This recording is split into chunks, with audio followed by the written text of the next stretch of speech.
الحمد للہ وحدہ والصلاة والسلام علی من لا نبی بعدہ اما بعد فاعوذ باللہ من الشیطان الرجیم بسم اللہ الرحمن الرحیم ما كان محمد ابا احد من رجالکم ولكن رسول اللہ وخاتم النبیین وكان اللہ بكل شيء عليما عن ابی ہریرہ رضی اللہ تعالی عنہ قال قال رسول اللہ صلی اللہ علیہ وسلم فضلت علی الانبیاء بست اوتیت جوامع الکلم ونصرت بالرعب واحلت لی الغنائم وجعلت لی الارض مسجدا وطہورا وارسلت الی الخلق کافہ وختم بی النبیون رواہ الامام الہمام المسلم فی صحیحہ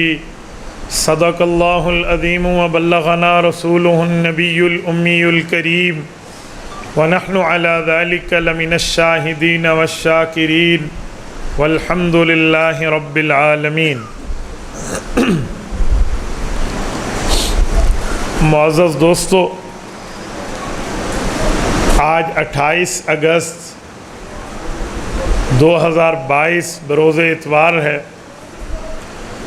اور آپ کے یہاں آزاد کشمیر ڈسٹرکٹ میرپور میں تحفظ ختم نبوت کانفرنس سے معنون اس پروگرام میں رب کریم نے شرکت کا موقع عنایت فرمایا ہے۔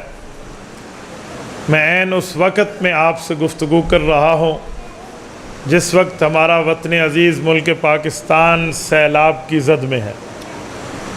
باقی تو چھوڑیے، میں اپنی بات کروں تو میرے شہر کے دروازوں تک سیلاب پہنچ چکا ہے۔ اس وقت خصوصاً ہمارا شہر یہ عالم ہے کہ میں اگر شہر سے 1-2 کلومیٹر اپنے اسٹیڈیم اور ان جگہوں کی بات کروں تو وہاں قد آدم کے برابر سیلاب ہے، انسان کا قد وہاں ڈوب جاتا ہے۔ شاید یہ آپ حضرات کی دعائیں ہیں کہ میں آج آپ کے سامنے ہوں۔ ہمارے میزبان بھائی منیف کو اللہ جزائے خیر دے، میں نے ان سے معذرت کی لیکن انہوں نے عرض کیا کہ استاد جی آپ کوئی ترتیب نکالیں۔ بہرحال عنوان ختم نبوت ہے تو مجھے بھی حیا ہے، میں آپ کی خدمت میں رب کریم کے خالصتاً فضل و کرم سے موجود ہوں۔ آج 28 اگست 2022 ہے اور 28 اگست 1994 کو حافظ الحدیث حضرت مولانا عبداللہ درخواستی رحمہ اللہ کا انتقال ہے اور عین آج اس دن میں بیٹھے ہیں۔ دعا فرمائے رب کریم ان کی قبر پر کروڑوں اربوں رحمتیں نازل فرمائے۔ میرے دوستو، عقیدہ ختم نبوت کے متعلق بہت کچھ کہا بھی جا چکا ہے اور ماشاءاللہ ہمارے عزیز بہت اچھے ججت الفاظ میں آپ کے سامنے عقیدہ ختم نبوت پہ امت کی بیداری کے لیے بات فرما رہے تھے۔ شاید میرے بات بھی اس پر اس عنوان پہ گفتگو جاری ہو، لیکن آپ نوجوان ہیں، اکثریت نوجوانوں کی ہے، تو میں نوجوانوں سے نوجوانوں والی چند باتیں عرض کرنا چاہتا ہوں۔ آپ میری آنکھوں میں آنکھیں ڈال کر میری بات سنیں گے تو انشاءاللہ تعالی آپ کا وقت ضائع نہیں ہوگا۔ میرے دوستو، جیسے ہمارا جسم ہے نا، جسم میں کئی اعضاء ہیں۔ ہاتھ بھی ایک عضو ہے جس کا کام پکڑنا ہے، قوت جاسہ۔ آنکھ بھی ایک جزو ہے جس کا کام دیکھنا ہے، قوت باصرہ۔ کان بھی ایک عضو ہے جس کا کام ہے سننا، قوت سامعہ۔ زبان بھی ایک عضو ہے، اس کا کام ہے بولنا، قوت ناطقہ یا چکھنا، قوت ذائقہ۔ اسی طرح ناک بھی ایک عضو ہے، قوت شامہ، سونگھنا اس کا کام ہے۔ مختلف اعضاء ہیں، لیکن دل بھی ایک عضو ہے، لیکن دل وہ عضو ہے جو ذرہ برابر بھی اپنی جگہ سے ہل کے کٹ جائے تو انسان کی زندگی سلامت نہیں رہتی۔ ہاتھ کٹے خدا نہ کرے بندہ زندہ رہتا ہے، اسی طرح کان کٹے، آنکھ چلی جائے، زبان چلی جائے اللہ نہ کرے، لیکن زندگی سلامت رہتی ہے۔ دل کا کوئی حصہ بھی کٹ جائے انسان کی زندگی کا اینڈ ہو جاتا ہے، انسان کی زندگی ختم ہو جاتی ہے۔ ویسے ہمارا مذہب اسلام ہے. باقی عقائد بھی ہیں, مسائل بھی ہیں, ان کے دلائل بھی اپنی جگہ ہے. کسی اور چھوٹے موٹے عقیدے میں کچھ اوپر نیچے ہو تو بندہ دائرہ آف اسلام میں رہتا ہے, باؤنڈری آف ریلیجن, مذہب کی حدود میں رہتا ہے. لیکن عقیدہ ختم نبوت ایسا بنیادی عقیدہ ہے, اگر اس میں کوئی چھیڑ خانی ہو جائے تو جیسے دل کٹنے سے زندگی ختم, اس کے جانے سے اسلام ختم ہو جاتا ہے. ہمارا جسم دل کی بنیاد پہ قائم ہے, تو ہمارے ان عقائد میں ہمارا اسلام عقیدہ ختم نبوت سمیت باقی بنیادوں پہ قائم ہے. دوسری بات, ختم نبوت اتنا سینسیٹیو میٹر ہے, حساس معاملہ ہے, ہمیں اس پر من حیث القوم توجہ دینے کی ضرورت ہے. آج ہمارا نوجوان عقیدہ ختم نبوت کو سمجھا ہوا نہیں ہوتا تو وہ اس پر ٹھوکر کھا جاتا ہے. مثلا آپ کہیں گے کیسے ٹھوکر کھاتا ہے؟ آپ کے ہاتھوں میں بھی اور آپ کی جیب میں یہ موبائلز موجود ہیں. آپ کیا سمجھتے ہیں اس موبائل کے ذریعے آپ کے گھر میں قادیانیت نہیں گھس سکتی؟ یا آپ بند باندھے تو اسلام نہیں ابھر سکتا؟ یہ نہیں ہو سکتا. جب بندہ سوشل میڈیا کے ذریعے آئی ڈی بنا کر انٹرنیٹ پر ہمارا نوجوان آتا ہے تو اس کے فرینڈز ہوتے ہیں, اس کی پروفائلز ہوتی ہیں, اس کی چیٹنگ ہے, اسے پوسٹ لائک کرنی ہوتی ہے, کمنٹس کرنی ہوتی ہے, شیئر کرنا ہوتا ہے. اسے کیا پتا یہ جو سر پہ پگڑی پہن کے منہ پہ داڑھی رکھ کے میرے فرینڈ لسٹ میں بیٹھا ہے یہ قادیانی ہے؟ اسے کیا پتا؟ یار یہ تو دینی پوسٹیں شیئر کرتا ہے, آپ نے اس کی پوسٹ کو شیئر کر دینا ہے, آپ کو پتہ ہی نہیں ہونا. اور ایسے ہوتا ہے. میں اس کی آسان مثال دوں, میں نے کئی بار سوشل میڈیا میں دیکھا ہے, میرا مسلمان بھائی, میرا نوجوان ساتھی قادیانیت کی پوسٹ کو شیئر کر رہا ہوتا ہے, اسے پتہ ہی نہیں ہوتا. آپ کہیں گے وہ کیسے؟ قادیانیوں نے چال بدلی ہے. وہ گستاخی نہیں لکھتے, صرف وہ گستاخی لکھ کے نیچے ایک جملہ لکھتے ہیں جس شکار میں ہم شکار ہو جاتے ہیں. وہ جملہ لکھتے ہیں حضور کی گستاخی کی گئی ہے, لعنت بھیج کر آگے پھیلا دو. اور ہمارا نوجوان کہتے ہیں بات تو ٹھیک ہے, وہ لعنت کر کے نا آگے شیئر کر دیتا ہے. یوں قادیانیوں کے دل کا بغض پورا ہو رہا ہوتا ہے کہ حضور کی گستاخی عام ہو جائے. میرے بھائی تیرے دل میں دین کا درد ہے, اے کاش عقیدہ ختم نبوت پہ کام کرنے کا علم ہوتا تو یہ کبھی نہ کرتا. کیوں؟ تو سمجھتا کہ گستاخی کو ڈیلیٹ کر کے رپورٹ کر کے بلاک کیا جاتا ہے, شیئر نہیں کیا جاتا. لیکن اس نے ایک کھمچی لگا دی, لعنت بھیج کر پھیلا دو. ہمارے نوجوان پھیلا بیٹھا. اور یہ ہمارے نوجوانوں میں ہے. یاد رکھیں, پیسہ آپ کا ہوگا, موبائل آپ کی ہوگی, پیکیجز آپ کے ہوں گے, ہاتھ آپ کا ہوگا, آئی ڈی آپ کی ہوگی, محنت اور وقت آپ کا ہوگا, اور آپ اہل باطل, اہل کفر, قادیانی مرزائیوں کی چیزیں آگے پھیلا رہے ہوں گے. فرق یہ ہے کہ آپ کے دل میں دین کا درد ہے, اس کام کا علم نہیں. آج یہ کورسز, آج یہ مجلس, آج یہ کانفرنسز, علماء کرام کا جملہ یہاں آپ کے سامنے بیٹھنا, یہ مطلب نہیں ہے کہ آپ واہ واہ کیجئے جی ایک کانفرنس ہوئی, دور دور سے بندے آئے, واہ واہ ہو گئی. جی نہیں, ہم درد دل لے کر جائیں. اور درد دل یہ الفاظ کا نام نہیں ہے, یہ فیلنگز کا نام ہے, یہ احساس کا نام ہے, یہ سمجھنے سونگنے کا نام ہے. یہ الفاظ نہیں ہوتے. مفتی رشید احمد لدھیانوی رحمہ اللہ اپنے ایک رسالے میں درد دل کے عنوان پہ ایک شعر لکھتے ہیں کہ اے بدگماں, یہ درد دل کوئی دیکھنے کی چیز ہوتی, میں رکھ دیتا تیرے آگے کلیجہ چیر کر اپنا.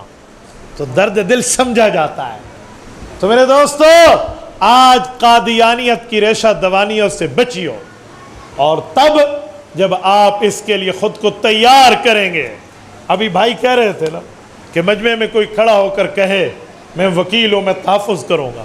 میں اس بات پر استدراک کرتے ہوئے کہتا ہوں, کوئی ڈاکٹر ہے تو اٹھ کر کہے میں اپنے شعبے میں کام کروں گا.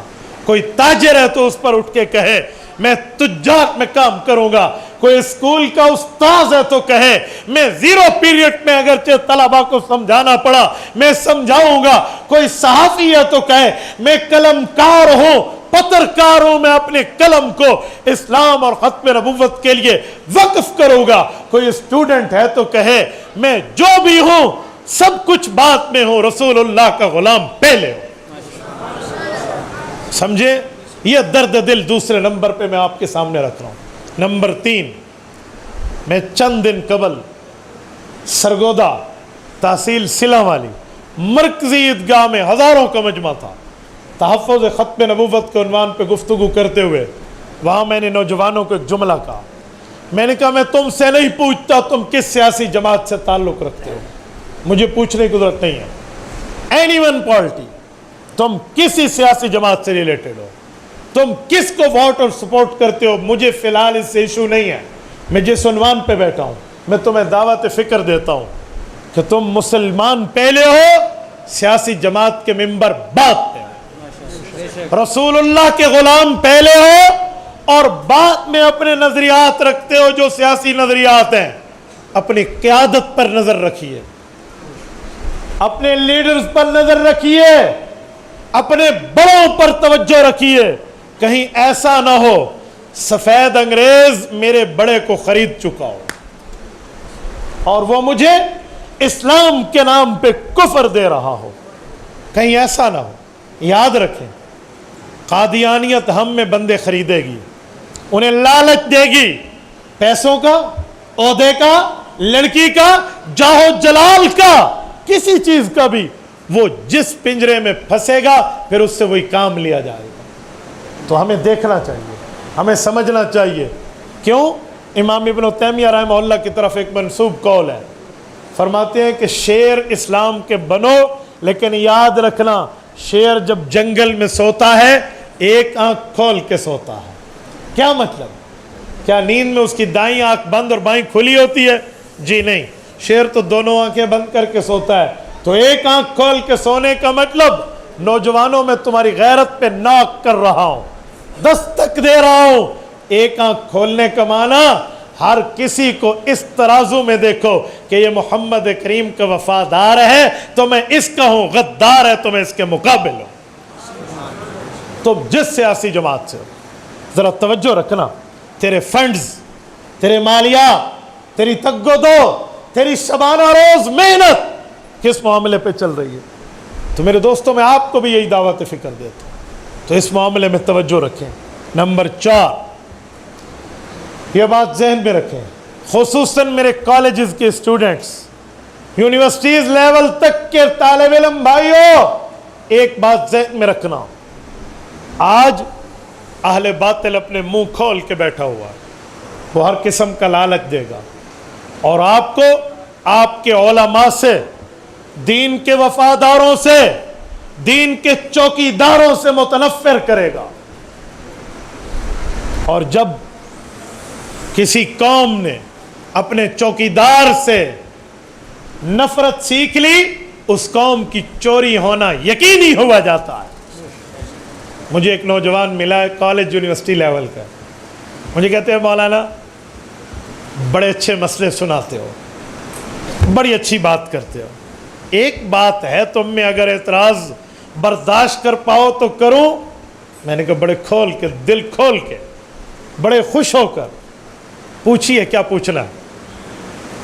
کہتے ہیں میں نے قادیانی چینل کو بھی سنا ہے اور تم لوگوں کو بھی سنا ہے، تمہاری آنکھیں آگ برساتی ہیں گفتگو میں، تمہاری زبانیں غصہ کر جاتی ہیں اور تم پھولے نہیں سماتے، غصے میں ہو کر بات کرتے ہو. وے آف دا ٹاکنگ، گفتگو کا اسلوب اور انداز آپ کا بڑا یعنی کہ ٹیررسٹ وائز ہے، دہشت گردی کا انداز ہے. آپ سختی میں بات کریں، نرمی میں بات کریں، پیار میں بات کریں، محبت میں بات کریں. ایسا کیوں نہیں کرتے؟ میں نے کہا میرے بھائی میں بہت اچھی طرح سمجھاؤں کہ آپ کے دل میں دین کا درد ہے، دین کا علم نہیں ہے. کہتے وہ کیسے؟ میں نے کہا سنیں، ہم کوئی ماں بہن کی گالی دیتے ہیں بیان میں؟ کہتے نہیں گالی تو آپ نہیں دیتے، لیکن غصے میں بات کیوں کرتے ہیں؟ میں نے کہا تیرے اوپر قادیانی نے تجھے تیرے نبی سے دور کرنے کا وار کیا ہے۔ اس نے یوں ٹیک لگائی، کہا قادیانی چینل نے مجھے نبی سے دور کیسے کیا؟ اتنی بات ان کی ٹھیک نہیں ہے کہ تمہارے مولوی بولنے کا انداز ٹھیک نہیں رکھتے؟ پڑھے لکھے کالج اور یونیورسٹی والا پڑھا لکھا کہتا اس کو ہے جو کالج یونیورسٹی پڑھا ہو، مدرسے میں وہ شیخ الحدیث کیوں نہ ہو، نعوذ باللہ ان کی اصطلاح میں پڑھا لکھا نہیں ہے، وہ کہتے پڑھے لکھے لوگ نہیں ہوتے نا ان میں۔ اور مجھے اللہ کا کرم ہے، میں کالج یونیورسٹی کی زبان بھی جانتا ہوں کہ ان میں رہا ہوں، اور دنیا میں بھی اور آخرت میں بھی ہم مدرسے کے ساتھ ریلیٹڈ رہنا چاہتے ہیں۔ میں نے اسے کہا قادیانی نے یہ جملہ کہہ کر نا تجھے مولوی سے نہیں اپنے نبی سے دور کیا۔ مجھے کہتے ہیں مولانا اگر آپ یہ پروف کر دیں نا کہ اس بات میں مجھے رسول اللہ سے اس نے دور کیا ہے، میں مان لوں گا آپ کی بات، چھوڑ دوں گا ان کو۔ میں نے کہا سنو، رسالت مآب کا ایک انداز گفتگو تھا محفل میں بیٹھ کر، حضور بات فرماتے، ایک انداز گفتگو تھا خطابت کا۔ آپ نے کبھی اپنے نبی کی خطابت پڑھی ہے؟ رسالت مآب علیہ الصلوۃ والسلام جب مجمع سے گفتگو میں مخاطب ہوتے تو کبھی حضور پاک کی انداز مخاطبت آپ نے سنی، سمجھی، پڑھی؟ میں نے کہا میں تمہیں دکھاتا ہوں، صحیح بخاری، اذ قام فینا رسول اللہ خطیبہ، حضرت ابو ہریرہ رضی اللہ عنہ کی تفصیلی روایت میں چند الفاظ پڑھنے لگا ہوں۔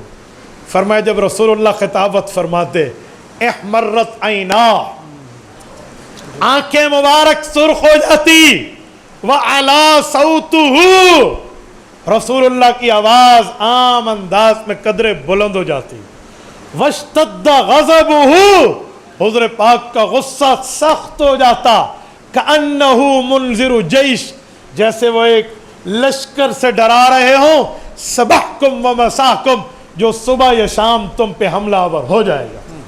میں نے کہا یہ انداز تھا میرے نبی کی خطابت کا۔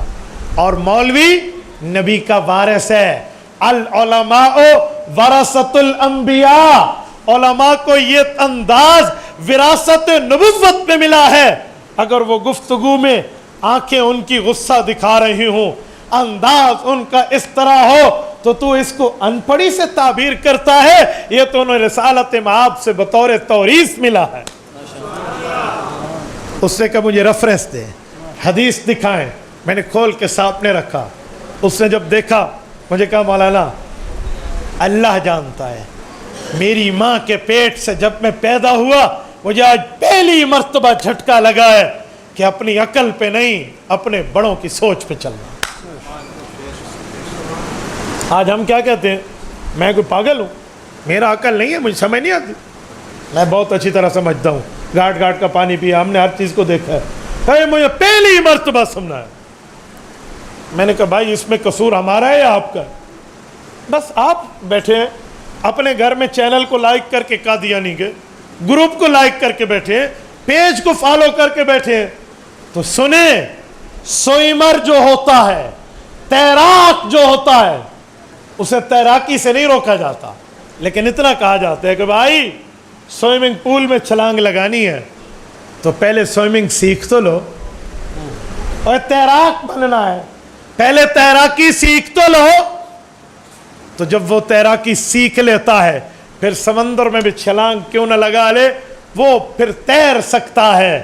مجھے بتا جب تو فیس بک پہ، یوٹیوب پہ، tune.pk پہ، گوگل پہ یا باقی آئی ڈیز پر، باقی پلیٹ فارم پر جب تو اپنی ممبرشپ لے رہا تھا اور قادیانی کو، مرزائی کو تو نے اچھے لفظ دیکھ کر لائک اور فالو کر لیا، کیا تم نے اس سے پہلے مرزائیت پر کورس کیا؟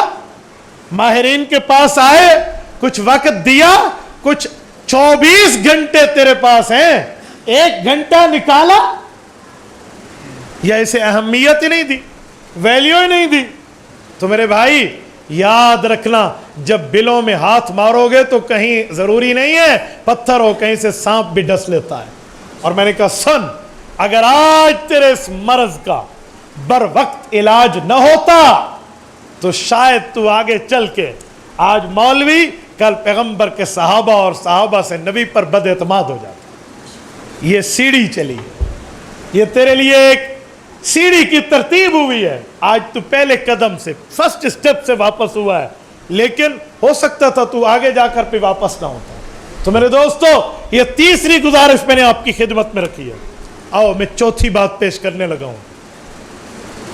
آپ آئی ڈیز ہولڈر ہیں, آپ بیٹھیے, چیٹنگ کیجئے, گفتگو کیجئے, کیمنٹس لگائیے, جو آپ کرتے ہیں, لیکن ان لوگوں کو تو وقت دیجئے نا. یہ تک و دو آپ کے لیے فضول ٹائم پر ہے. ہماری مائیں بہنیں نہیں ہیں, ہماری اولادیں نہیں ہیں, ہمارے بچے ہمیں آپ سے زیادہ پیارے, آپ کے بچے ہمیں آپ سے زیادہ پیارے. اور کیا ترتیب ہے؟ کیا ہمیں معیشت کا مسئلہ نہیں ہے؟ ہمارے ساتھ پیٹ نہیں لگا ہوا؟ ضروریات ہماری نہیں ہیں؟ ہم سب کو چھوڑ کے آپ کی خدمت میں وقت لے کر بیٹھے ہیں, اور کوئی قبر بیانی ہے, کوئی آخرت بیانی. یہ سوچ تو رکھیے نا. یہ معاملہ تو اپنا ہی ہے. تو پھر دیکھیے آپ معاملے میں چلتے کیسے ہیں. آج نوجوانوں پر قادیانی محنت کر رہا ہے, اور ہم لوگ گھروں میں بیٹھے ہیں. چل کر ختم نبوت سیمینار میں آنے کی توفیق نہیں ہوتی. اچھا, ایک بات میں مزید کرتا ہوں. قادیانی ایک شوشہ اور چھوڑتے ہیں. آپ سب کی توجہ ہے یا نہیں ہے؟ جتنے بیٹھے ہیں سب کی ہے.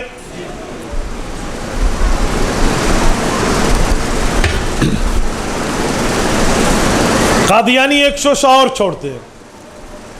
چلو میں شوشے کا واقعہ پورا سنائے دیتا ہوں کہ شوشہ مجھ تک پہنچا کیسے. حضرت میرے موبائل نمبر پہ ایک کال آتی ہے, نیو نمبر ہے, میں ایکسیپٹ کر لیتا ہوں, اور السلام علیکم. توجہ, میرا واقعہ ذہن سے سلپ نہ ہونے دینا. فون کرنے والا مجھے کہتا ہے, جو مجھے جانتا پہچانتا نہیں ہے, میں 10-12 سال پرانی بات کر رہا ہوں, 10 سال تو کم از کم ہے. کہتے ہیں آپ اپنا نمبر بیچتے ہیں؟ میں نے پوچھا کیوں بھائی؟ سم نمبر بیچتے ہیں کیوں؟ پرانے زمانے میں 10-15 سال پہلے جب نئے نئے موبائل پاکستان میں لانچ ہوئے تھے نا, تو اس وقت یہ ہوتا تھا کہ یہ سم کا نمبر میرے ساتھ ملتا ہے تو یہ مجھے دے دیں, یہ یو کیا, یہ ٹیلی کیا, لے لیتے تھے. تو اس نے مجھے یہی کہا, اس نے کہا آپ کا نمبر اور میرا نمبر بالکل سیم ہے, جسٹ کوڈ کا فرق ہے. اس کا 345 ہے, میرا 333 ہے, باقی نمبر ایک جیسا ہے. کہا جی مجھے دے دیں, میں آپ کو 3000 روپے دوں گا. یہ مجھے آفر کر رہا ہے. میں نے بھی مدرسہ پڑھا ہے, کالج بھی پڑھا ہے, ہمیں بھی اس طرح کی گفتگو ہے, میں بات کا جواب دینے کا ایک شوق ہم میں بھی ہے. میں نے کہا جی آپ نمبر بیچتے ہیں؟ کہتے کیوں؟ میں نے کہا میں آپ کو 5000 دوں گا, کیونکہ آپ کا نمبر بھی تو میری طرح ہے نا. کہتے گڈ آنسر یار, کیا کرتے ہو؟ اب تعارف بڑھا, گپ شپ بڑی. میں نے کبھی اپنے کالج یونیورسٹی کا تعارف عوام میں نہیں کرایا, میں ہمیشہ مسجد کے مصلی کا تعارف کراتا ہوں. بس بات ہے سیدھی سی. میں چھوٹا ہوتا تھا نا, ابو کے ساتھ چلتا, ہمارے والد محترم سے کوئی پوچھتا نہیں یہ کون ہے آپ کا؟ صاحبزادہ ہے, بیٹا ہے. میں بیٹا ہوں اپنے باپ کا, اور میں ترس جاتا تھا کہ میرا ابا مجھے کبھی منہ سے کہے میرا بیٹا ہے. ابا جی ایک جملہ فرماتے تھے جو اس زمانے میں تو ہمیں برا لگتا تھا, آج میں اعزاز سمجھتا ہوں. ابا جی کہتے تھے, سرائکی میں جملہ کہتا ہوں جو ان کے لفظ تھے, پھر میں ترجمہ کروں گا. اللہ دا مال ہے, اللہ رسول دا تھیوے تجیوے. کہ اللہ کا دیا ہوا مال ہے, اللہ رسول کا وفادار بنے تو یہ زندہ رہے. یہ جملہ کہتے. اور میں امی کو آ کر شکایت لگاتے کہ امی ابا کبھی مجھے یہ ہوئے تو کہہ دیں کہ میرا بیٹا ہے. تو ہماری امی ہمارے ابا جی کہتی کہ بچے کا دل رکھنے کے لیے کہہ دے. تو ابا جی پھر بھی کہتے نہیں, یہ اللہ کا دیا ہوا مال ہے, اللہ رسول کا بنے تو یہ زندہ رہے, ورنہ مجھے اس کی زندگی نہیں چاہیے. تو میں آج بھی اپنے والد کی اس خواہش کو پورا کرتا ہوں. تو میں مسجد کا تعارف کراتا ہوں, مدرسے کا تعارف کراتا ہوں. میں نے اسے بھی کال پہ کہا, میں نے کہا جی میں تو مسجد کا مولوی ہوں. کہتے اچھا مولوی تو بڑے تنگ نظر ہوتے ہیں, آپ تو بڑی اچھی گفتگو کر رہے ہیں. میں نے کہا آپ علماء سے ملے نہیں ہیں, آپ نے علماء کے بارے میں سنا ہے, علماء کو نہیں سنا. جب کسی کے بارے میں سنو تو ذہن اور ہوتا ہے, کسی کو سنو تو ذہن اور ہوتا ہے. تو میں نے کہا آپ ملیں گے. تو ہماری دوستی بنی, اسلام دعا ہوئی, اور بندہ قادیانی نکلا.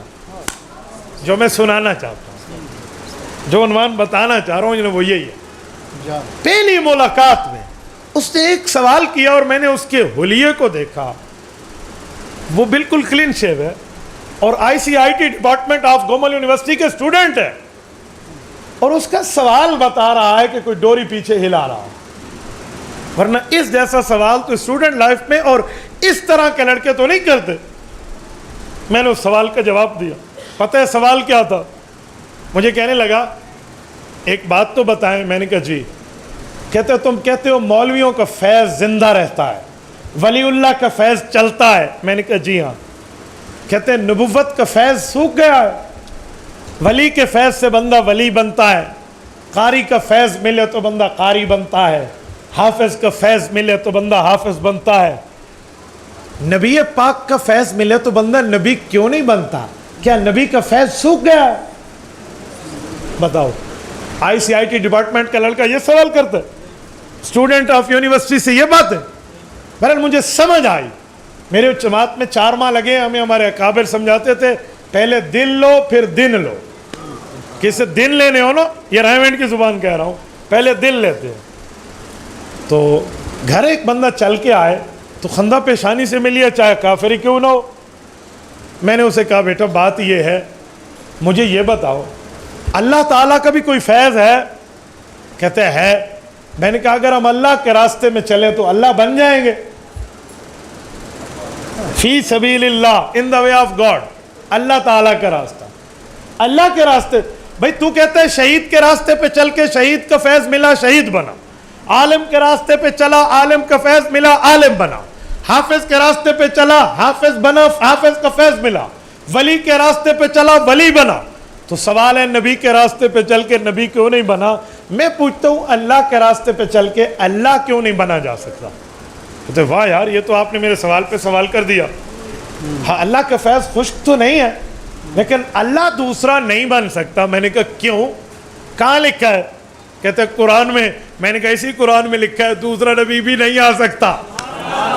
میں نے پھر ختم نبوت سمجھائی کہ دیکھو رب فرماتے ہیں ایمان لانے کے 3 درجے ہیں. پہلی کتابیں مانے, قرآن مانے اور قیامت مانے. والذین یؤمنون بما انزل الیک وما انزل من قبلک وبالآخرۃ هم یوقنون.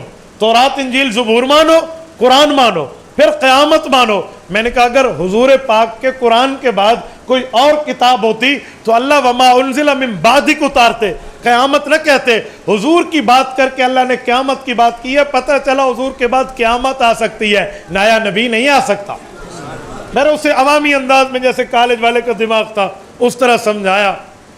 میں نے جان بوجھ کے آیت ختم نبوت نہیں پڑھی کہ اس کا ختم اللہ علی قلوبہم کا معنی نکالے. ہو سکتا ہے. مجھے کہتے ہیں مول سے بات تو آپ کی ٹھیک ہے, بہرحال آپ نے مجھے لاجواب کیے. 1 2 اور سوال اس نے اس طرح سوال کیے, میں جواب دیتا رہا. آخر مجھے کہتے ہیں کہ آپ کے چہرے پہ ناگواری نہیں ہے. میں نے کہا مثلاً. کہتے یار میں کسی اور سے پوچھوں تو مجھے کہے گا تو واجب القتل ہے, اسے مار دو. آپ تو بڑی تسلی سے کہہ رہے ہیں. اب میں دل میں کہہ رہا تھا کہ یار تو واقعی ہے تو مرزائی بے ایمان, لیکن میں تمہیں سمجھا رہا ہوں, تو میرے دروازے پر آیا. میں نے اسے کہا بھائی آپ کے سوال تو اس قابل ہیں, لیکن مسئلہ یہ ہے کہ اخلاق سے سمجھایا جاتا ہے جب تک سوالات ہو. ٹھیک ہے, اگلی ملاقات کا کہہ کر وہ اٹھ گیا. اگلی ملاقات, تیسری ملاقات میں اس نے کہا جی میرے گھر آ جائے. ہم اس کے پاس گئے, وہ ہمارے پاس آنا جانا بنا. ان کی والدہ ہمارے گھر آنا شروع ہوئی. کوئی 18 دن کا ہمارا پروسیس چلا ہے. یہ کوئی 2-2.5 ہفتے کی بات بنتی ہے. کوئی اس کے بھی 18-20 کے سوالات تھے. اس کے سوالات پورے ہو گئے. میں دیکھنا یہ چاہتا تھا کہ پیچھے ڈوری کون ہلا رہا, لیکن میں نے پوچھا نہیں ہے. میں نے کہا ماشاءاللہ آپ تو بڑے ذہین ہیں, بہت اچھا آپ کا مطالعہ ہے. یہ نہیں کہا کہ آپ پوچھتے کس سے. وہ خود مجبور ہوا بتانے میں. جب اس کا علم پورا ہوا نا, علم کا بھی لوگ ایزی لوڈ لیتے ہیں نا, وہ علمی ایزی لوڈ ختم ہو گیا, اب لون کی ضرورت پڑی. تو مجھے کہتے ہیں میرے سر کے ساتھ آپ گفتگو کرنا پسند کریں گے؟ صحابہ کی ماؤں کو پیغام دیا جاتا تھا نا کہ تمہارا بیٹا شہید ہو گیا, تو وہ کیا کہتی؟ وَلِهَذَا الْيَوْمِ أَرْضَعْتُهُ, آج کا دن دیکھنے کے لیے میں نے تو اپنے بچے کو دودھ پلایا تھا. مائیں کہتی. میں نے اسے کہا کہ اس دن دیکھنے کے لیے تو میں نے آج تک تیری قدر کی ہے. تو اس سے ملا. میں نے کہا جی بالکل, as you like and as you wish. کب بیٹھے بتائیے. اس نے کہا جس دن آپ کو فرصت ہو. میں نے کہا جی ٹھیک ہے, لیکن ایک بات ذہن میں رکھنا, تھوڑا سا مجھے بتا دو سر ہے کون؟ انہوں نے کہا میرے سر ہیں, سرمد ان کا نام ہے. کینیڈا کا سٹی ہے ٹورنٹو، قادیانیت کا گڑھ ہے،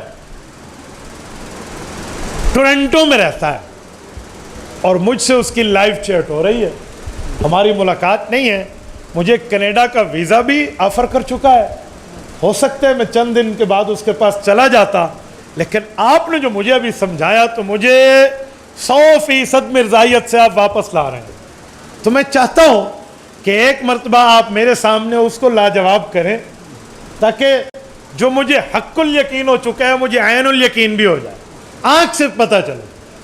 میں نے کہا پھر اس کا ایک پروسیس ہے، اسے آپ نے کہنا ہے میرا ایک دوست ہے ماشاءاللہ تبلیغی جماعت سے ریلیٹڈ ہے، بقایا اتنا فلاں فلاں یہ تعارف آپ نے اتنا زیادہ۔ انہوں نے کہا جی ٹھیک ہے، میں نے کہا بٹھا دیں، بیٹھ گئے، جب ہماری گفتگو ہوئی ہے نا حضرت مولانا آپ حیران ہو گئے، مجھے کہتے ہیں آپ نے داڑھی کیسے رکھی؟ میں نے کہا ماشاءاللہ ہمارا بھی تو 4 ماہ اور سروزہ جماعت کے ساتھ ریونٹ کے ساتھ وقت تو ہے نا۔ کہتے ہیں اچھا آپ نے سروزے میں اتنی داڑھی رکھ لی؟ میں نے کہا توبہ، بندے کو ایک دن میں مل جائے تو اللہ کا کرم ہے۔ اچھا ویسے علی بتا رہا تھا آپ کی اس کے ساتھ دوستی ہے۔ میں نے کہا جی علی کے ساتھ تو ماشاءاللہ ہماری محبت ہے، اس کا نام علی تھا نا وہ جو لڑکا آ رہا۔ اچھا اور سنائیں، ادھر ادھر کی باتیں ہو کر نہ مدعے پر آ گئے۔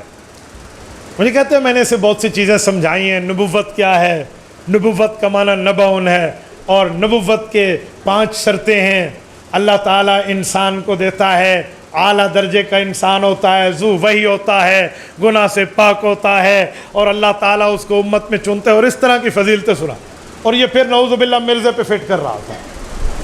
میں سنتا رہا، میں نے کہا جی آپ بالکل اپنے حساب سے تو ٹھیک کہہ رہے ہوں گے، ہاں اچھا۔ میں نے کہا جی میرے بھی 1-2 باتیں ہیں۔ کہتے ہیں جی کیا ہے؟ میں نے اپنی بات پیش کی تھوڑی بہت۔ نہیں اس کو چھوڑیں، میں آپ کو بہت آسان بتا تو۔ میں نے کہا اچھا پوچھیں۔ کہتے ہیں اچھا مجھے آپ بتائیں what is the definition of apostle؟ یہ اس کا پہلا سوال ہے۔ نبوت کی تعریف کیا ہے؟ نبوت، نبی ہونا، پیغمبر ہونا کسے کہتے ہیں؟ ٹھیک ہے، 5 شرطیں ہیں نا، اعلیٰ درجے کا انسان ہو، ذو وحی ہو، مبعوث من اللہ ہو، معصوم عن الخطا ہو، مفرد الطاعت ہو، جتنی ہماری شرائط ہیں۔ اگر میں یہ بتاتا تو ہو سکتا ہے وہ کہتا مرزے میں بھی ہے، اس کو اللہ نے بھیجا، یہ کیا وہ کیا۔ تو میں اس لمبے چکروں میں نہیں پڑا، ہم نے کہا جی شارٹ کٹ چلیے۔ میں نے کہا جی نبوت کی تو بہت آسان تعریف ہے۔ کہتے وہ کون سی؟ میں نے کہا جس خوش قسمت انسان نے اور اعلیٰ درجے کے انسان نے، کیونکہ نبی عام انسان نہیں ہے، وہ اعلیٰ درجے کا ہے، عام انسان سے گناہ ہوتے ہیں، نبی سے گناہ قریب ہی نہیں جاتے۔ تو میں نے کہا جس اعلیٰ درجے کے خوش قسمت انسان نے رسول اللہ کی اقتداء میں بیت المقدس میں معراج کی رات نماز پڑھی ہے، وہی نبی ہے۔ اجی ہون تو مرزے دے دادے نے اتھے بھی کھا۔ مجھے نٹ بنانا بھی آتے ہیں اور قابلے پہ چڑھانا بھی آتے ہیں، ٹھیک ہے نا، میں اچھی طرح خراج کے کام کو سننا ہوا سمجھتا ہوں۔ تو میں نے ایسا نٹ اس کے سامنے رکھا نا کہ یہ جو بھی تعریف کرے گا اسی میں پھنسے گا۔ مجھے کہتے ہیں نبی کی تعریف آپ نے یہ کہاں سے کی ہے؟ میں نے کہا اپنے عقل سے۔ آپ کا عقل دلیل ہے؟ میں نے کہا نہیں، لیکن میرے لیے تو میرا عقل حجت ہے نا۔ اگر آپ کہتے ہیں میری یہ تعریف غلط ہے، آپ قرآن کریم پڑھ دیں جس میں لکھا ہوا ہو کہ یہ میری تعریف غلط ہے، کوئی پڑھ دیں، حدیث پاک پڑھ دیں اور دلیل سے میری تعریف کو غلط کہہ دیں کہ وہ خوش قسمت نبی نہیں ہے، اعلیٰ درجے کا وہ انسان جس نے حضور کے پیچھے نماز پڑھی ہے معراج کی رات۔ میں ابھی یہ تعریف واپس لے کر آپ سے معافی مانگ لوں۔ اب اس کا ابا نہیں پڑھ سکتا نا، کہاں سے پڑھے گا؟ مجھے کہتے ہیں آپ پھنس گئے۔ یاد رکھنا میرے دوستو، میں نے قادیانیت سمیت تمام اہل بواطل کا وزٹ کیا ہے۔ جب یہ اہل حق کے سامنے ٹھہرتے ہیں نا، ان کے پاس دلیل کی دال بھی نہیں ہوتی، یہ صرف ہماری پیش کردہ دلیل پر اعتراض کرتے ہیں، ان کے پاس دلیل نہیں ہے۔ یہ میدان کا آدمی سمجھتا ہے۔ اس نے اعتراض کیا، میں نے کہا جی کریں۔ کہتے آپ پھنس گئے۔ میں نے کہا یہ بچوں والی کہانی بچوں کو جا کر سناؤ، اب میں اس کو کیا کہوں؟ میں نے کہا اچھا پھنسائیں، کہاں پھنساؤں؟ تمہاری پٹاری میں وہ کون سا سانپ ہے جو اہل حق سے قابو نہیں ہوتا؟ بسم اللہ۔ کہتے ہیں ان مقتدیوں میں ایک مقتدی کا نام حضرت جبرائیل بھی ہے، اور اتنی بات تو اس کی سچ ہے کہ حضرت جبرائیل نے حضور پاک کے پیچھے معراج کی رات نماز بطور مقتدی پڑھی ہے۔ یہ مولا علی قاری کی مرقات میں تصریح ہے۔ تو جب پڑھی ہے تو مجھے کہتے ہیں وہاں جبرائیل بھی نماز میں مقتدی تھا، تو جبرائیل کو آپ نبی مانتے ہو؟ میں نے کہا نہیں۔ کہتے پھنس گئے، تعریف ٹوٹ گئی۔ میں نے کہا سرمد صاحب، ٹورنٹو میں کوئی مینٹل ہاسپٹل ہے، پاگلوں کا اسپتال، یہ کیا بات ہوئی؟ میں نے کہا بھائی ہے تو ہاں کر دیں، نہیں ہے تو نہ کر دیں، لینے کیا بات ہے؟ کہتے ہے۔ میں نے کہا آپ کو وہاں ایڈمٹ ہونا چاہیے۔ کیوں؟ میں نے کہا آپ کی دماغ نروس کام کرنا چھوڑ گئے ہیں، آپ کے دماغ کی رگوں میں وہ طاقت اور جان نہیں رہی، آپ بے وقوف اسٹوپڈ مین بن چکے ہیں، آپ میرا سوال سمجھے ہی نہیں ہے، الٹا لے بیٹھے۔ کہتے کیوں؟ میں نے کہا خوش قسمت انسان مقتدی ہو، جبرائیل تو فرشتہ ہے۔ بیٹا میں نے نٹ پورا قابلے کے لیے رکھا ہے، ایسے نہیں ہے۔ اچھا پھر پین طرف بدل کے مجھے کہتے اچھا بڑے تیز بنتے ہو، ختم نبوت کی تعریف کرو، خاتم النبیین کون ہے؟ تو اب علی جو تھا نا، اصل تو مجھے اس کو لینا تھا، مجھے یقین تھا وہ نہیں، اس نے نہیں آنا، اسی کو تو لینا جو اپنا ہے۔ اب وہ زیر لب مسکرا رہا ہے کہ ہمارے استاذ کی اچھی بھلی دھلائی شروع ہے۔ میں کہوں علی کو، میں نے کہا علی بڑا وزنی سوال کیا آپ کے استاد، خاتم النبیین کی۔ اب میں جان بوجھ کے تھوڑا سا اس کے سامنے ایسے ویڈرالنگ پوزیشن جسے کہتے ہیں نا، اچھا آپ نے تو بڑا مشکل، خاتم النبیین کی تعریف، ہاں اب وہ چڑھ کے آئے نا۔ آپ کو پتہ ہے دلیل دینے کا بھی وقت ہوتا ہے، جیسے روٹی لگانے کا توے پہ وقت ہے نا، ٹھنڈے توے پہ روٹی لگاؤ گے روٹی ضائع ہو جائے گی، گرم توے پہ روٹی لگاتے ہیں، تو دلیل دینے کے لیے بھی اگلے کو ایک اسٹیج پر لایا جاتا ہے تاکہ وہ مطالبہ دلیل کرے اور پھر منہ توڑ جواب دے، ایک وقت چاہیے۔ میں نے کہا یار بڑا عجیب سوال ہے، بڑا مشکل سوال ہے، اچھا وہ چڑھ کے علی دیکھو یہ تمہارا کیسا فرینڈ ہے۔ میں نے کہا جی وہ میرے ذہن میں جواب آ گیا۔ کہتے جی کیا آیا؟ میں نے کہا ان مقتدیوں کے امام کا نام خاتم النبیین ہے۔ اب ختم یہ مہر والا معنی بھی گیا نا، اب وہ مہر والا کہاں سے لیتا؟ یہ تعریف کہاں لکھی ہوئی ہے؟ میں نے کہا جہاں بھی لکھی ہے تو آیت پڑھ دے، یہ تعریف غلط ہے، اس کے مقتدی کے امام کا نام خاتم النبیین نہیں ہے، میں معذرت کر لوں گا، اور اگر یہ تعریف ٹھیک ہے تو پھر تجھے ماننی پڑے گی۔ اب بتاؤ کہاں جاؤ گے؟ یہ بدتمیز ہے، میں اس کے ساتھ نہیں بیٹھتا۔ ادھر ادھر کر کے وہ چیٹ کو اس نے آف کیا اور پتلی گلی پکڑی۔ یقین مانے کوئی اسلام میں آیا نا، اس کا چہرہ اس وقت دمک رہا ہو۔ میں نے علی کے چہرے کو دیکھا ہے، اپنی آنکھوں سے دیکھا ہے، اس کی آنکھوں میں آنسو تھے خوشی کے۔ اس نے کہا میرا رب جانتا ہے، اس کے سوالات میں بڑے بڑے دوستوں کے پاس لے کر گیا ہوں، ہو سکتا ہے اپنے جیسے ہوں جس کو اسلام پہ اسٹڈی اتنی نہ ہو۔ کہتے ہیں وہ جواب میں مجھے کہتے تو کافر ہے، تو مرزائی ہے، تو واجب القتل، اس طرح کی باتیں کرتے۔ تو میں اس کے ساتھ پکا ہوتا گیا، اور آج میں نے اسے اپنی آنکھوں سے ذلیل ہوتے دیکھا ہے نا، تو مجھے یقین ہو گیا ہے کہ مجھے واپس آ کر رسول اللہ کا غلام بننا چاہیے۔ میرے دوستو، یہ واقعہ سنانے کا مقصد آپ کو مناظرہ سنانا نہیں ہے، وہی بات سمجھانی ہے کہ آج انٹرنیٹ پر بیٹھے ہو تو ایک آنکھ کھول کر نیند کرنا۔ میں صرف آپ کی غیرت پر دستک دے رہا ہوں۔ جب یہ عالم آج سے 10-15 سال پہلے کا ہے تو آج تو ہم بہت بڑے 4G اور 5G کے زمانے میں آ گئے۔ پاکستان میں تو 4G ہے نا، میں کچھ دنوں پہلے یورپ کے دورے سے آئے، وہاں 5G لانچ ہو چکا ہے، یہی 4G پلس ہے، تو ادھر 5G لکھا ہوا آتا ہے۔ تو آج تو ہم اس دور پہ ہیں۔ وہ زمانہ تو ونڈو 98 کا تھا، ایک کلک کرو گھنٹے بعد جواب آتا تھا، وہ تو پرانا زمانہ تھا۔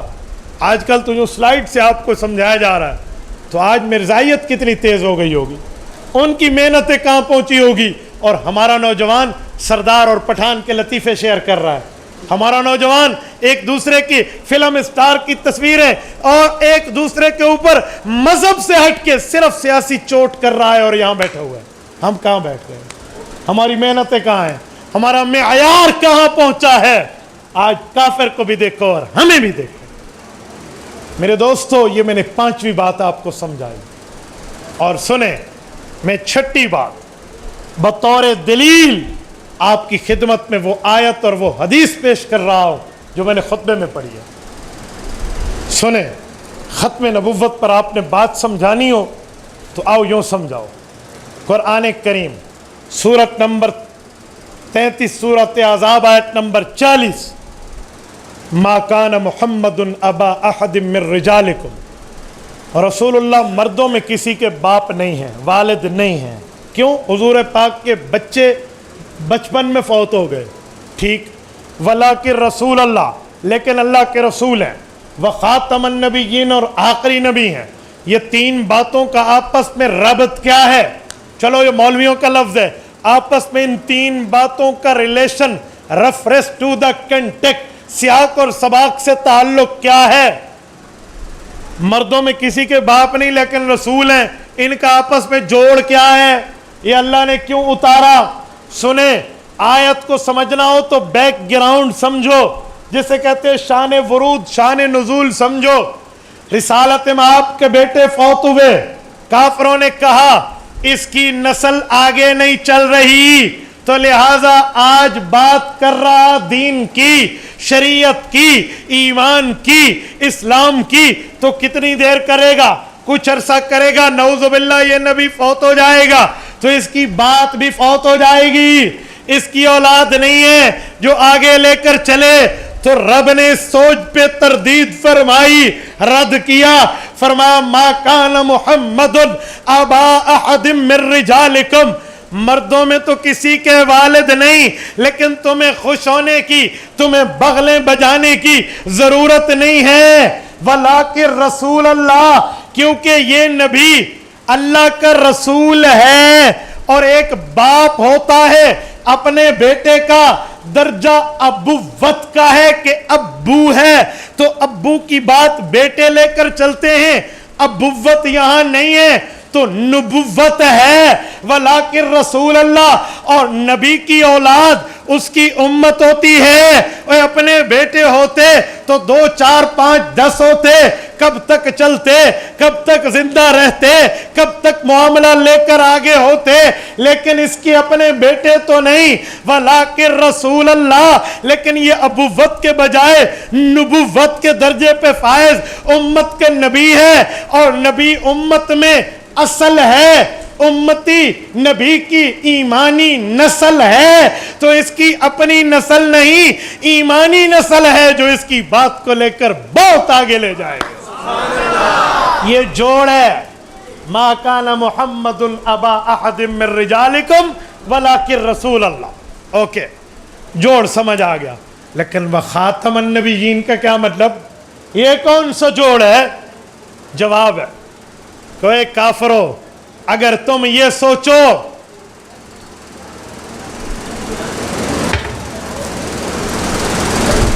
کہ نبی تو پہلے بھی تھے، ان کا ایک زمانہ تھا، اس زمانے کے بعد نیا نبی آیا، پچھلے نبی کا زمانہ ختم،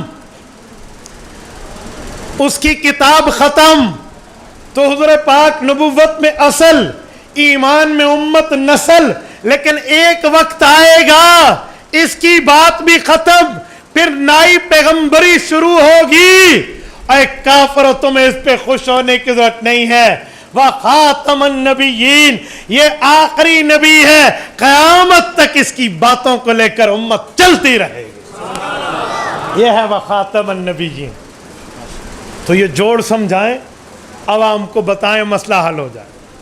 میرے دوستو، یہ وہ آیت ہے، مرزا ناصر نے قومی اسمبلی میں یہی آیت کو دلیل کے طور پہ پیش کیا تھا، 7 ستمبر 1974 کی لیجسلیٹو اسمبلی میں یہ اس نے پیش کی نا، اور کہا یہاں خاتم النبیین، اور قرآن میں ختم اللہ علی قلوبہم، ختم کا معنی مہر ہے، لہذا خاتم النبیین، حضور نبیوں پر مہر لگانے والے ہیں، تو میرا دادا یعنی مرزا ناصر کہتا ہے مرزا غلام احمد قادیانی پہ مہر لگی ہے، وہ نبی ہے۔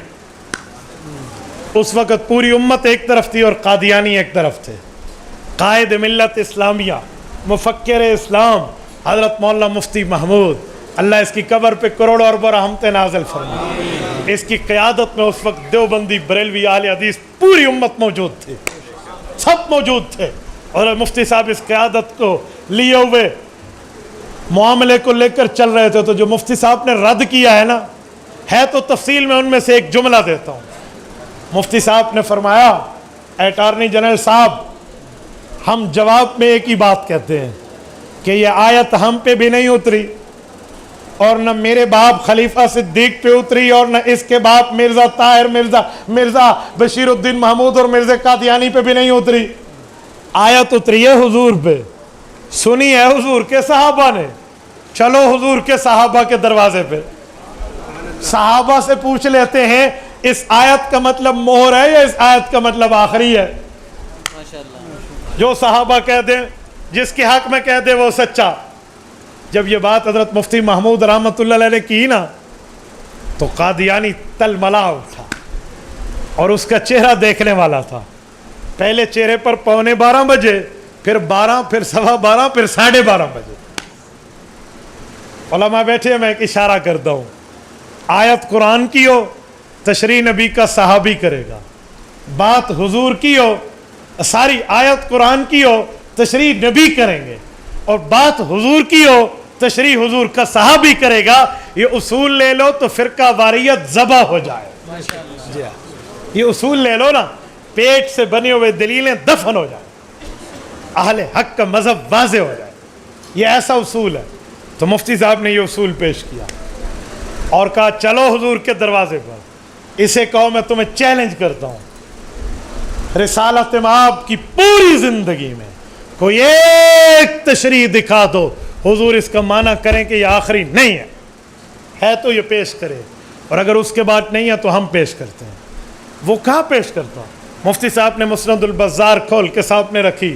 حضرت ابو ہریرہ فرماتے اللہ کے رسول نے آیت ختم نبوت کی تشریح میں فرمایا انا آخر الانبیاء وانتم آخر الامم. لوگو میرے بعد نبی کوئی نہیں, تمہارے بعد نائی امت کوئی نہیں. تو بڑے بے آبرو ہو کر تیرے کوچے سے ہم نکلے. یہ مرزائی وہاں سے ذلیل ہو کر آئے ہیں, اور جب یہ وہاں سے نکلے ہیں نا, سنیں, پھر مرزائیوں نے ایک بیانیہ بنایا ہے, ایک موقف بنایا ہے, ایک نیریٹو بنایا ہے. وہ کیا ہے تمہیں پتہ ہے؟ توجہ رکھنا, توجہ, میری بات کو ضائع نہ ہونے دینا. اپنے کان کی کھڑکیوں سے دل کی گہرائی تک اس جملے کو راستہ دینا. جاگ رہے ہو نا؟ جاگ رہے ہو سارے؟ سنو, قادیانی جب وہاں سے نکلا تو اس نے ایک بیانیہ بنایا. کیا؟ ڈیوائیڈ اینڈ رول, لڑاؤ, تقسیم کرو اور اپنا مدعا ثابت کرو. کیا کیا انہوں نے؟ علماء کی قسمیں بنا دی اور لوگوں کو کہا عالم کی قدر کرو, یہ مسجد کا عالم ہے, یہ تمہیں دین سکھاتا ہے. عالم کی قدر کرو, یہ تمہارا خطیب ہے, جمعہ پڑھاتا ہے. عالم کی قدر کرو, یہ تمہارا استاذ الحدیث مدرس ہے, تمہیں قرآن اور حدیث پڑھاتا ہے. عالم کی قدر کرو, یہ تو تمہاری خانقاہ سنبھال کے اللہ اللہ کراتا ہے. اوے عالم کی قدر کرو, یہ عالم تو تمہاری تبلیغی جماعت میں بیٹھ کر اللہ اللہ کی بات کر رہا ہے. لوگوں نے کہا جی ٹھیک ہے, اتنی بات تو ٹھیک ہے. اگلا جملہ, فلاں عالم کی, مثلا مولانا مفتی محمود کی, فلاں کی جو اسلامی سیاست سے ریلیٹڈ ہیں, ان کی قدر نہ کرو. یہ سیاسی مولوی تو اسلام آباد چاہتا ہے, یہ اسلام نہیں چاہتا, اسے تو اسلام آباد کی طلب ہے. یہ مولوی ہوتا تو ممبر پہ ہوتا, مولوی ہوتا تو مسجد میں ہوتا, مولوی ہوتا تو یہ خانقاہ میں ہوتا, تبلیغی جماعت میں ہوتا, مدرس ہوتا, مدرسہ بتاتا. یہ سیاست بتاتے ہو, اس کی قدر نہ کرو. پتہ ہے میرے سادھے مسلمان بھائی, یہ نیریٹو قادیانیوں کا ہے. کیوں؟ قادیانی جانتا ہے ممبر کا مولوی صرف بیان کرے گا, خطیب خطابت کرے گا, امام امامت کرے گا, پیر خانقاہ میں تزکیہ نفس کرے گا, تبلیغی جماعت والا ہمیں دین سمجھائے گا, مدرس پڑھائے گا. اور اگر یہی مدرس, یہی معلم, یہی مجود, یہی خانقاہ کا پیر اور تبلیغی عالم اگر سیاست اسلامیہ میں آیا, یہ اسمبلی میں آ کر ہماری منجی ٹھوکے گا. کیوں؟ قادیانیوں کو کافر اقلیت اس عالم نے قرار دلوایا تھا جو سیاسی بھی تھا, مبلغ بھی تھا, مجاہد بھی تھا, مدرس بھی تھا, خانقاہ کا شیوخ طریقت میں پیر بھی تھا, خانقاہ یاسین زئی کا مفتی محمود پر وردہ تھا. تو ان سب کے ساتھ وہ سیاسی طاقت بھی رکھتا تھا. تو قادیانیوں کی منجی ٹھوکی یا نہیں ٹھوکی؟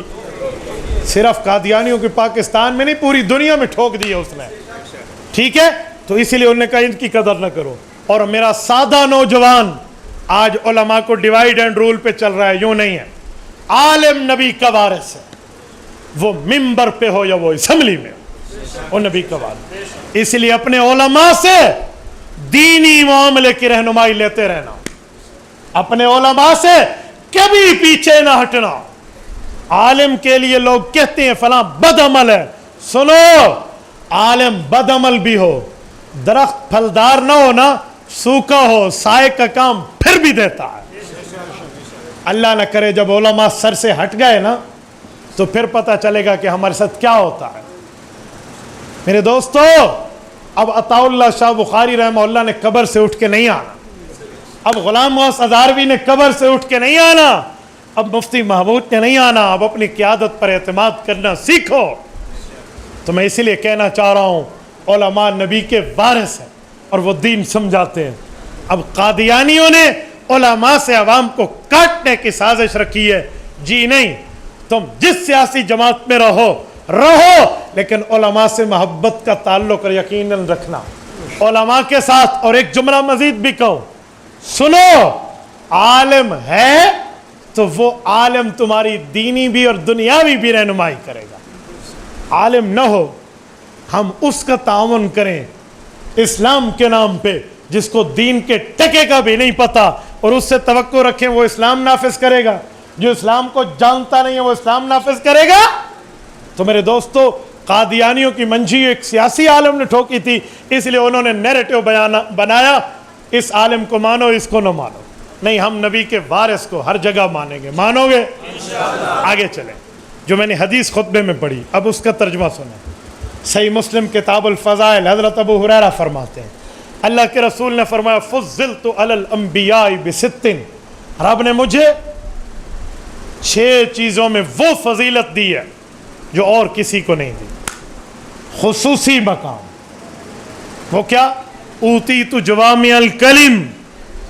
پچھلے نبی ایک جملہ بولتے تھے تو ایک مطلب ہوتا تھا، رب نے مجھے کلمہ نہیں بلکہ کلمہ جامعہ دیا ہے. میں ایک حدیث بولوں گا اس سے کئی مطلب حل ہو جائیں گے. اس کی تشریح میں پورا وقت چاہیے، لیکن میرا وقت کمپلیٹ ہونے لگا ہے، اس لیے میں صرف اس کے ترجمے پہ اتفاق کرتا ہوں. اوتیت جوامع الکلم ونصرت بالرعب. فرمایا دوسری فضیلت یہ ہے، بعض روایتوں میں مسیرۃ شہر، 1 ماہ دشمن مجھ سے پیدل سفر پر ہوتا ہے، میرا روب یعنی نبوت کا روب اللہ اس پر ڈال دیتے ہیں. فجعلت لی الارض مسجدا وطہورا. اور میری فضیلت حضور نے فرمایا یہ ہے، رب نے میرے لیے تمام زمین کو پاک بنایا، تیمم کر سکتے ہو ضرورت کی بنیاد پر، اور وہ مسجدہ جہاں چاہو پاک جگہ پہ نماز پڑھ سکتے ہو. پہلی امتیں اپنے معبد خانے میں پڑھتی تھی، باقی کہیں نہیں. فرمایا اب جہاں چاہو پڑھ سکتے ہو. وَأُحِلَّتْ لِيَ الْغَنَائِمُ. مال غنیمت. مال غنیمت وہ مال ہے جسے کہتے ہیں احل الحلال. بعض ناعاقبت اندیش لوگ کہتے ہیں یہ لوٹا ہوا مال ہوتا ہے، یہ لوٹ مار نہیں ہے. یہ مال غنیمت وہ مال ہے، حضور فرماتے رزقی تحت رمحی، رب نے میرے نیزے کی نوک کے نیچے میرا رزق رکھا ہے. پیغمبر کے رزق کو تم لوٹ مار سے تعبیر کرتے ہو، تو یہ لوٹ مار نہیں ہے، یہ مال غنیمت ہے. فرمایا احلت لی الغنائم، رب نے میرے لیے غنیمت کا مال حلال قرار دیا. پچھلی امتوں میں تھا غنیمت کا مال جنگل میں رکھ دو، آسمان سے آگ آئے جلا دے تو جنگ تھا، جہاد، اور اگر آسمان سے آگ نہ آئے تو جنگ تھی، فساد. اس زمانے میں یہ تھا، لیکن اب غنیمت کا مال حلال ہے. اور 5ویں خصوصیت فرمایا کیا؟ فرمایا ارسلت الی الخلق کافہ. باقی نبی ایک شہر، ایک قوم، ایک علاقے، ایک قبیلے کی طرف مبعوث ہوتے تھے، میں پوری دنیا کا نبی بنا کر بھیجا گیا ہوں. 6ٹھی فضیلت وختم بی النبیون، رب نے مجھے آخری نبی بنا کر بھیجا ہے. تو میرے پاک پیغمبر صلی اللہ علیہ وسلم کا یہ فرمان، یہ آیت، اسی کی تشریح میں آپ دنیا میں کسی صحابی کا عمل. ابھی یمامہ کی بات کر رہے تھے، ہم وہاں بیٹھے تھے. آپ یمامہ جا کر کبھی وزٹ کر لیجئے، خدا آپ کو لے جائے مکہ مکرمہ. آپ ریاض جائیے، ریاض سے 70 کلومیٹر دور جائیے، آپ کو یمامہ کی بستی آج بھی ملے گی. اور یمامہ میں ان صحابہ کرام کی قبور مطہرہ بھی ہیں جو وہاں ختم نبوت کے تحفظ پہ شہید ہوئے ہیں. تمہیں پتہ ہے یہ دور خلافت ابو بکر کا ہے. اور ابو بکر کون ہے؟ ممبر پہ کھڑے ہو کے خطیب کہتا ہے حضور نے فرمایا ارحم امتی بامتی ابو بکر. کیا معنی؟ پوری امت کی رحم دلی ایک طرف، ابو بکر کی رحم دلی ایک طرف. یہ میں نے ترجمہ اس میں تفضیل کی بنیاد پہ کیا. ارحم سپرلیٹو ڈگری ورڈ، یہ ہے اس میں تفضیل، جسے انگلش میں سپرلیٹو ڈگری ورڈ کہتے ہیں. اس سے بڑا لفظ نہیں ہوتا. ارحم امتی بامتی ابو بکر، پوری امت کی رحم دلی، نرم مزاجی ایک طرف، ابو بکر کی نرمی ایک طرف، ان سب سے آگے ہے. یہ اس نرمی خلافت کا دور ہے. صحابہ کرام کو سینکڑوں کی تعداد میں، بعض علماء نے 1200 تک تعداد لکھی ہے، شہادت میں نیزے کی ینی پہ چڑھا دیا ہے، لیکن ختم نبوت پر پہرا ابو بکر نے دے کر دکھایا. آپ اٹھائیے نا البدایہ. اللہ اکبر. امام ابن کثیر کہتے ہیں براء ابن مالک، یہ حضرت انس ابن مالک کے بڑے بھائی ہیں، جب یہ بنو حنیفہ کے قلعے میں وہ بے ایمان مسلمہ کذاب بنو حنیفہ کے قلعے میں بند ہو گیا نا، تو براء بن مالک حضرت انس بن مالک کے بڑے بھائی نے کہا مجھے اٹھاؤ اور اس قلعے کی دیوار سے اندر پھینکو، میں اندر سے جا کر گیٹ کھول دوں گا، لشکر اسلام اندر داخل ہو جائے گا. قلعے کی دیوار پہ چڑھنا مذاق نہیں ہوتا. آج بھی قلعے کی دیوار پہ ٹھہرو سمجھ آ جاتی ہے قلعہ کتنا اونچا ہوتا ہے. صحابہ نے کیسے اٹھایا؟ نیزوں پر ڈھال رکھی، ڈھال پہ حضرت براء بن مالک کو بٹھایا اور ڈھال کے ذریعے اوپر پہنچایا اور انہوں نے وہاں سے چھلانگ لگائی. ثمانیۃ من رمح و طعنۃ، 80 کے لگ بھگ اس بندے کے جسم پہ زخم آئے صرف گیٹ تک پہنچنے کے لیے. براء بن انس کی قبر مبارک آج بھی امامہ میں موجود ہے.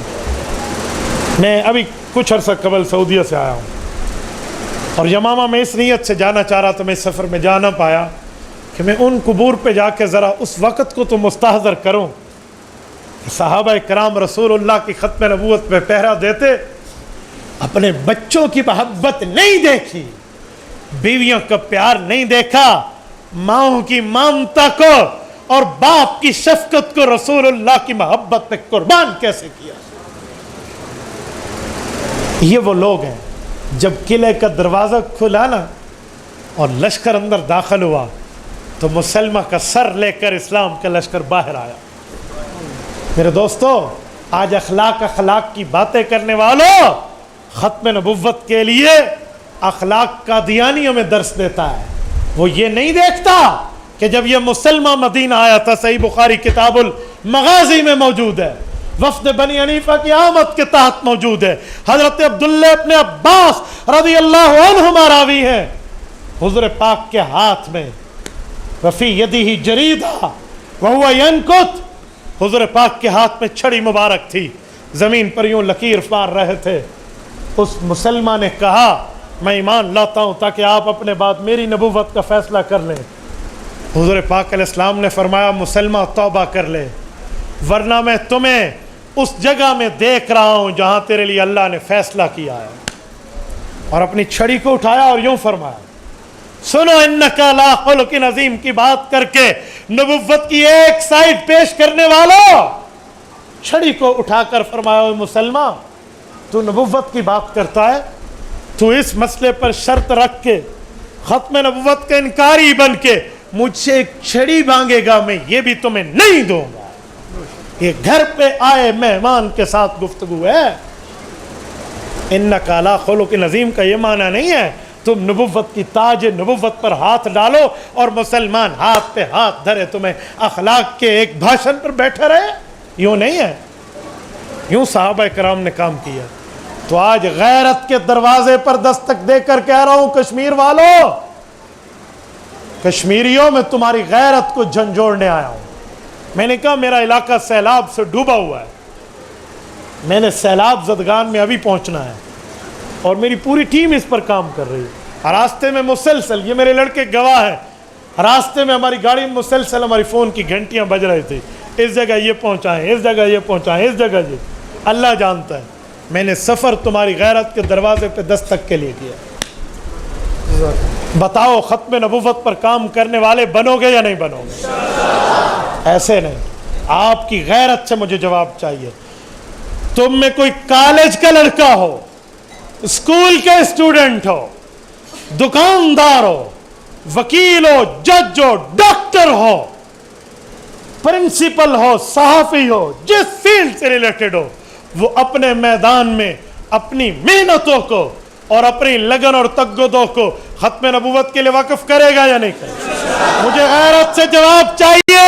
ختم نبوت پر اپنی جوانیاں لگاؤ گے، مال لگاؤ گے، اپنی محنتیں لگاؤ گے، اولادیں لگاؤ گے، اپنے جذبے لگاؤ گے، اپنی مہارت لگاؤ گے، اپنی تقدو سے رسول اللہ کی ختم نبوت پہ آگے چلو گے، اس کے لیے حق قربانی سے آگے بڑھنا پڑا بڑھو گے، اس کے لیے مسلطوں سے بالا تر ہو کر چلنا پڑا چلو گے، سیاسی بنیادوں پر اس سے ہٹ کے حضور کی محبت پہ چلنا پڑا چلو گے۔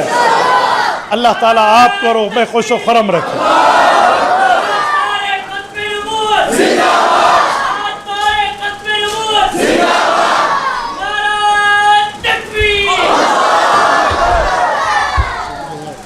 میں اسی بات کر ختم کرتے ہوئے یہ کہوں گا کہ محمد صلی اللہ علیہ وسلم سے وفاتو نے تو ہم تیرے ہیں، کہ محمد سے وفاتو نے تو ہم تیرے ہیں، یہ چاہاں چیز ہے کیا، لوح و قلم تیرے ہیں۔ اقول قولی ھذا واستغفر اللہ وآخر دعوانا ان الحمد للہ رب العالمین۔